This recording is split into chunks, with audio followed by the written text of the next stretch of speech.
India में हर साल लाखों स्टूडेंट्स अपने सपनों को गला घोट देते हैं, लेकिन क्यों?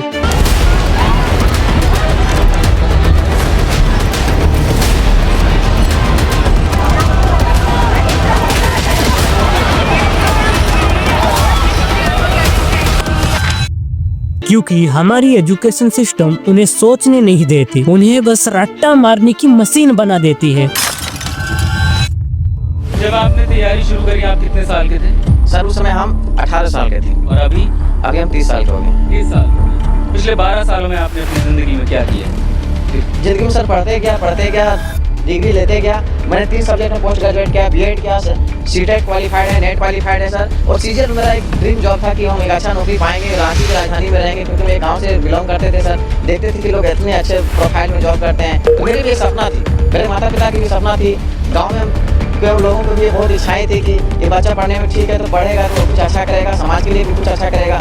मैंने बहुत मेहनत किया, मेहनत के साथ मैंने क्या नहीं सेक्रीफाइस किया, मेरे को जैसे सारे यूट्यूबर्स बताते हैं, ये कितना सही और कितना गलत है। एजुकेशन इज जब हम बात इंडियन एजुकेशन सिस्टम की करते हैं, द इंडियन एजुकेशन सिस्टम, और ये जो इंडियन एजुकेशन सिस्टम है ना, ये आज तक हमारी कंट्री के अंदर चलता आ रहा है। पहले एक्सपोज हुए नीट स्कैम से हमें ये तो पता चल गया that this system is flawed at all the levels and we need to talk more about this. What is exactly wrong with the Indian education system? India में education system is screwed up. इस तरीके की हरकतें ये company कर ही रही है। सरकार से इन कोचिंग संस्थानों को बंद करने की अपील की है। और जो फर्स्ट रैंक ले आएगा, कोचिंग इंस्टीट्यूट ऐसे बैठे होते हैं, इसको मैं पकड़ूंगा, इसको मैं पकड़ूंगा, इसको। उसका नहीं हुआ सिलेक्शन, तुम उसको क्यों झूठी सांत्वना दे रहे हो? जब उसके अटेम्प्ट्स खत्म हो जाते हैं तो बिल्कुल एक टूटा हुआ इंसान बनकर निकलता है उस प्रक्रिया से। देखो दोस्तों, हमारी एजुकेशन सिस्टम आज भी ब्रिटिश राज के दौर से चला आ रहा है। अंग्रेजियों को क्रिएटिविटी और ज्यादा सवाल पूछने वाले माइंड्स नहीं चाहिए थे, उन्हें ऐसे लोग चाहिए थे जो बस सरकारी नौकरी करे और उनकी आदेश माने। और वही सिस्टम आज भी जारी है। आज हर बच्चा इंजीनियर या डॉक्टर बनने की दौड़ में है, क्योंकि समाज क्या कहेगा। एक बच्चा अगर म्यूजिक में अच्छा है तो उसे टाइम पास बोल दिया जाता है, अगर कोई खेल में अच्छा है तो घर वाले बोलते हैं पढ़ाई पर ध्यान दो वरना मजदूरी करनी पड़ेगी। पेरेंट्स खुद अपने बच्चों के सपने को कुचल देते हैं, सिर्फ इसलिए क्योंकि डिग्री नहीं होगी तो सम्मान नहीं मिलेगी। और अगर हम स्कूल और कॉलेज में टीचर से अच्छे से बात ना करें तो टीचर्स बोलते हैं तुझे घर वाले संस्कार नहीं सिखाया क्या। और घर पर मजाक मजाक में उल्टी सीधी बात बोल दी तो घर वाले बोलते हैं तुझे स्कूल या कॉलेज में अच्छे संस्कार नहीं सिखाया क्या। पर हम बेचारे क्या करें, हमें खुद संस्कार सीखना पड़ता है।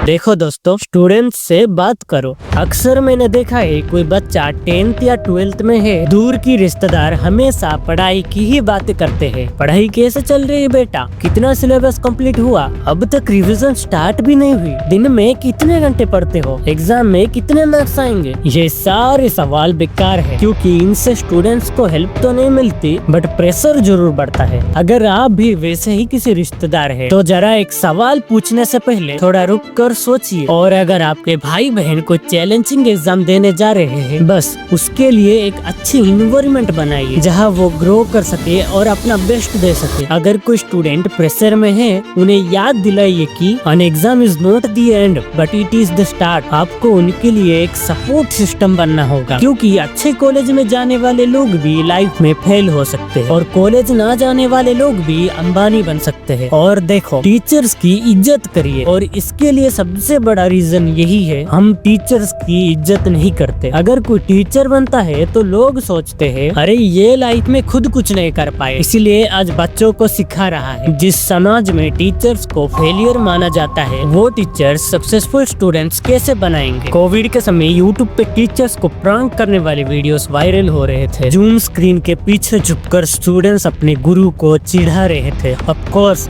हम सब शैतान है। जापान, चाइना, फाइनलैंड, स्विट्जरलैंड टीचिंग को हाईली रिपोर्टेबल प्रोफेशन माना जाता है और इसका रिजल्ट उनकी इकोनॉमिक पर दिखता है, उनकी देश के फ्यूचर पर दिखता है, क्योंकि टीचर्स कल के शिल्पकार होते हैं। ये बात हमारी गुरुकुल सिस्टम में सब जानते थे। इसीलिए आपने कभी ऐसा किस्सा नहीं सुना होगा कि गुरुकुल में किसी बच्चे ने एग्जाम की मदद से जान ले ली। अच्छी शिक्षा हमारी परंपरा है और अगर इंडियन एजुकेशन सिस्टम को सुधारना है तो शुरुआत हर एक को करनी होगी। एजुकेशन सिर्फ स्कूल और कॉलेज में नहीं होता, असली एजुकेशन घर पर भी होता है। आई नो कि हम यहाँ बैठकर पूरी सिस्टम को नहीं बदल सकते, बट एटलीस्ट हमारे घर का माहौल को जरूर बदल सकते हैं।